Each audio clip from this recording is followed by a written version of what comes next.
আসসালামু আলাইকুম। এই মুহূর্তে আমার হাতে যে মোবাইলটি দেখতে পাচ্ছেন এটি হচ্ছে পোকো X3 প্রো মডেলের একটি মোবাইল। এই মোবাইলটির সমস্যা হচ্ছে মোবাইলটি চালু করার পরে ডিসপ্লে অটোমেটিক সাদা হয়ে যায়।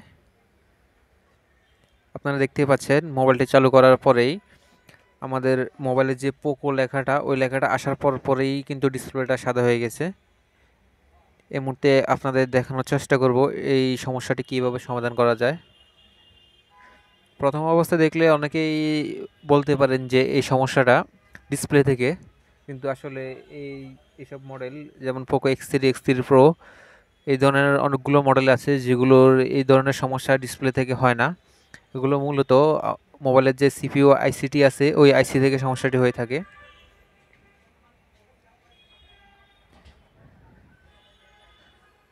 এই মুহূর্তে আমরা সিপিইউ আইসিটি রিবোলিং করার মাধ্যমে সমস্যাটি সমাধান করার চেষ্টা করব।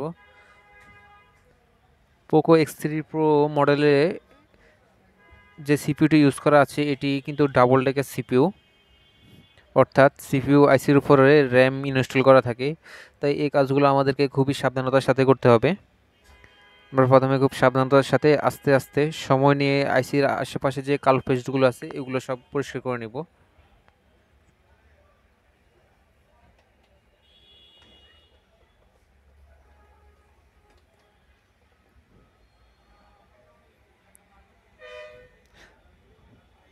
বর্তমান সময়ে সিপিইউতে কাজ করার ক্ষেত্রে যে সকল মোবাইলগুলো ডেড হয় তার মধ্যে অন্যতম হচ্ছে পোকো X3 প্রো, কারণ এটি ডাবল ডেকের সিপিইউ হয়।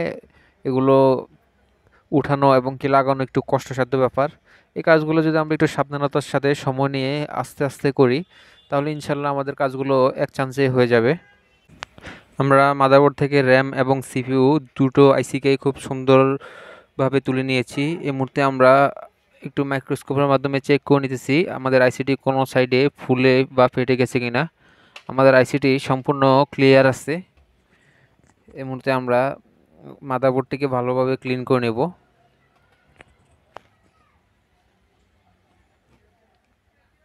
আপনারা যারা আমাদের মাধ্যমে আপনাদের মোবাইলগুলো সার্ভিস করাতে চাচ্ছেন তারা চলে আসতে পারেন আমাদের শপে, mobile care and servicing centre, Allah Karim Masjid market gate 5/1 Mohammadpur, Dhaka.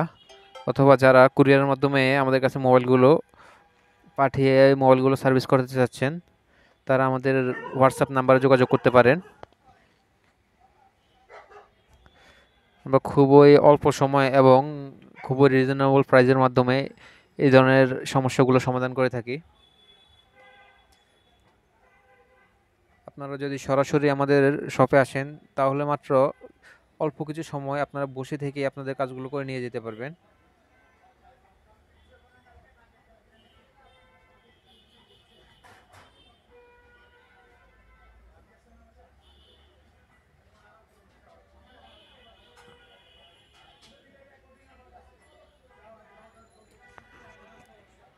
আইসির কাজ করার সময় আমাদের অবশ্যই যে টুলসগুলো আছে এগুলো সব উন্নত মানের টুলস ইউজ করতে হবে। এখানে আমরা যদি নর্মাল টুলস ইউজ করি অথবা কম দামি টুলস যেগুলো আছে ওগুলো ইউজ করি তখন দেখা যায় কি আমাদের মাদারবোর্ড থেকে অনেকগুলো বল শর্ট হয়ে যেতে পারে অথবা মিসিং হয়ে যেতে পারে। আমাদের মাদারবোর্ডটি ক্লিন করা প্রায় শেষ পর্যায়ে।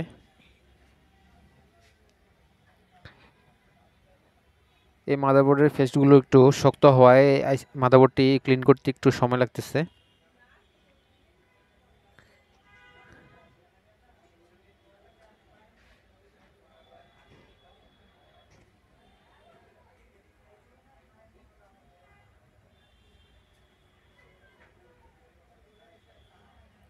আমাদের মাদারবোর্ডটি ক্লিন করা কমপ্লিট। এই মুহূর্তে আমরা মাদারবোর্ডটিকে খুব ভালোভাবে ওয়াশ করে নেব।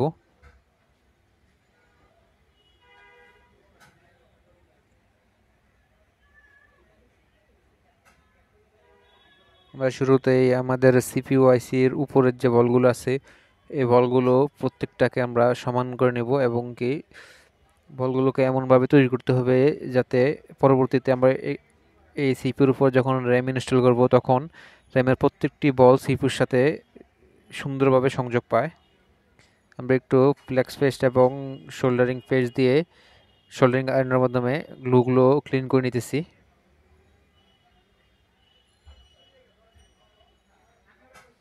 এখানে যে শোল্ডারিং পেস্ট অথবা বল পেস্ট দেওয়ার কারণ হচ্ছে আইসির উপরে যে বলগুলো আছে ওগুলোতে এই পেস্টগুলো লাগলে ওগুলো খুব সহজেই গলে যায়। এক্ষেত্রে আমাদের আইসিতে কোনো প্রকার ড্যামেজ হওয়ার সম্ভাবনা থাকে না, খুব অল্প হিটেই আমাদের যে গ্লুগুলো আছে এই গ্লুগুলো সব ক্লিন হয়ে যায়।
আমাদের যে আইসিগুলো আছে অর্থাৎ সিপিইউ এবং র্যাম আইসি আমরা দুটোকেই খুব ভালোভাবে ক্লিন করে নিয়েছি।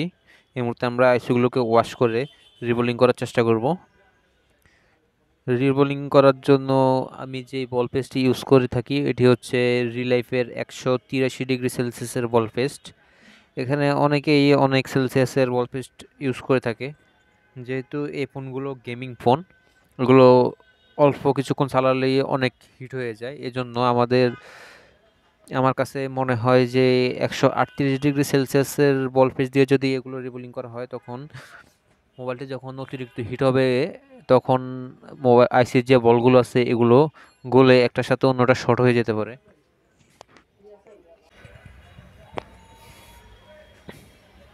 আইসিটি রিবোলিং করার জন্য আমাদের যে স্টেনসিল প্লেটটা আছে আমরা প্লেটের মধ্যে লাগিয়ে সুন্দরভাবে চারপাশে বল পেজ দিয়ে হটগানের হিট এখানে আমি ইউজ করে থাকি 300 এবং এয়ার ইউজ করে থাকি 30। এখানে অনেকের হ্যান্ড স্কেলের উপর নির্ভর করে, অনেকে 250 200 আবার অনেকে আছে 350 দিয়েও রিবোলিং করে। এগুলো প্রত্যেকের নিজস্ব হ্যান্ড স্কেলের উপর নির্ভর করে। আমাদের সিপিইউ আইসিটি রিবোলিং করা কমপ্লিট। এই মুহূর্তে আমরা আইসিটির মধ্যে হালকা একটু ফ্লেক্স পেজ দিয়ে হিট দিয়ে নেব। হিট দিলে হয় কি আমাদের আইসির যে বলগুলো আছে এগুলো যদি একটু আশেপাশে থাকে তখন হিটের সাথে বলগুলো তার যে স্থানে থাকার কথা ওইখানে চলে আসে। আমরা র্যাম আইসিকে রিবোলিং না করেই আমরা সিপিইউ আইসিটিকে ইনস্টল করে নিচ্ছি, কারণ এটার কারণ হচ্ছে আমরা যতক্ষণে র্যাম আইসিটি রিবোলিং করব ততক্ষণে আমাদের সিপিইউ যে আইসিটি আছে ওই আইসিটি ঠান্ডা হয়ে যাবে, মাদারবোর্ড সহকারে ঠান্ডা হয়ে যাবে। এতে করে পুনরায় হিট দিলে আইসিতে কোনো প্রকার কোনো সমস্যা হওয়ার সম্ভাবনা থাকে না।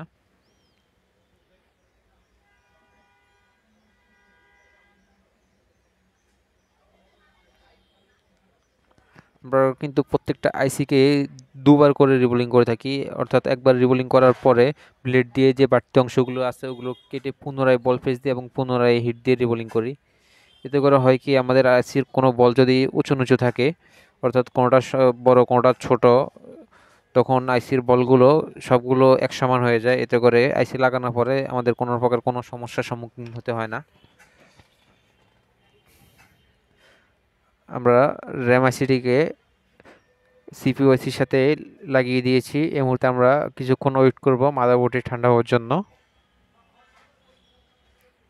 আমাদের মাদারবোর্ডটি ঠান্ডা হয়ে গেছে। এই মুহূর্তে আমরা মাদারবোর্ডটিকে মোবাইলের সাথে সংযোগ দিয়ে দেখব আমাদের যে কাঙ্ক্ষিত সমস্যাটা ছিল ওই সমস্যাটির সমাধান হয়েছে কিনা।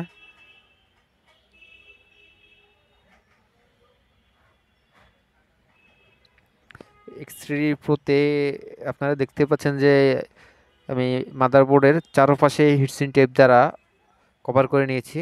এটার কারণ হচ্ছে এক্স3 প্রো মডেলের মধ্যে যতগুলো আইসি ইউজ করা আছে তার বেশিরভাগগুলোই পেস্টিং আইসি।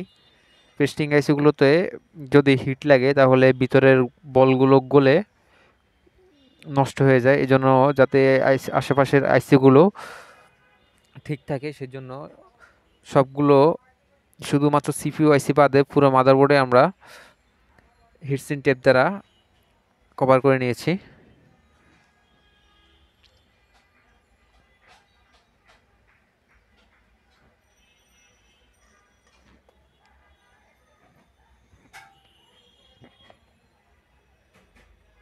এই মুহূর্তে আমরা মাদারবোর্ডটি মোবাইলের সাথে সংযোগ দিয়ে দেখব আমাদের যে কাঙ্ক্ষিত সমস্যাটি ছিল ওই সমস্যাটির সমাধান হয়েছে কিনা।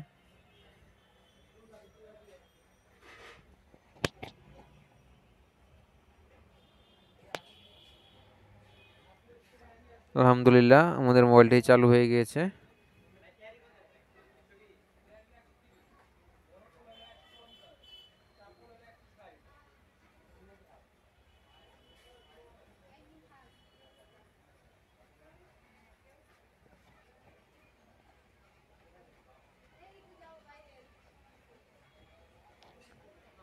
এতক্ষণ সাথে থাকার জন্য ধন্যবাদ। আসসালামু আলাইকুম।